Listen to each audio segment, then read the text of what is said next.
Hi.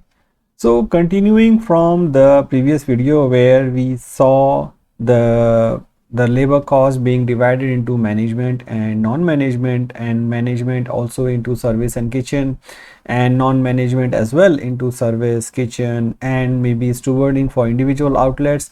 And for a consolidated profit and loss statement, it can be the other venue items which is uh, specific to those outlets.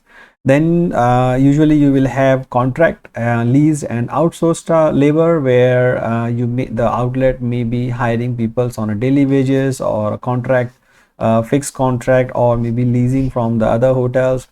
Maybe you have cross charging here, means you may borrow the staff for like 1 day, 2 day, or 3 days, or 10 days, or for high occupancies, where usually the other outlet is charging you the salary for those peoples as a cross charge, so that the real profitability of individual outlet is can be ascertained. Then you have bonus and incentive, where you are covering any incentive which you are paying. Normally the hotels are paying wine incentives, the upselling incentives, and many other things. The definitions we're gonna be looking at in more details in the upcoming videos. First, let us understand the overall structure of the profit and loss statement.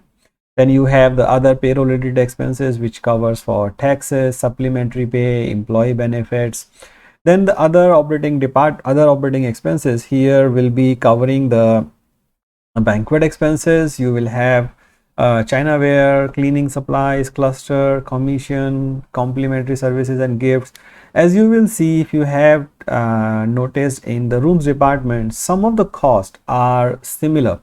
For example, complimentary services and gifts, commissions, contract services. These are, and corporate office reimbursable. These were there in the room department as well. It's just the same definition, same expenses. The only difference is that these expenses are incurred solely for the F&B department. That's why they are being covered separately in this P&L.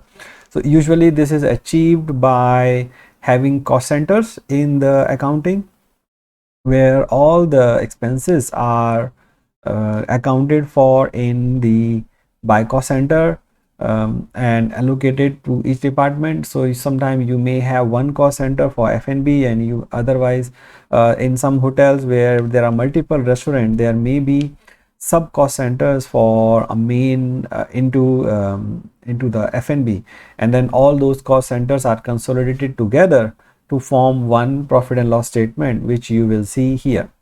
Then you have other expenses like flatware, glassware, silverware. So we're going to be looking at these expenses in much more details when we are going to cover our in the definitions part.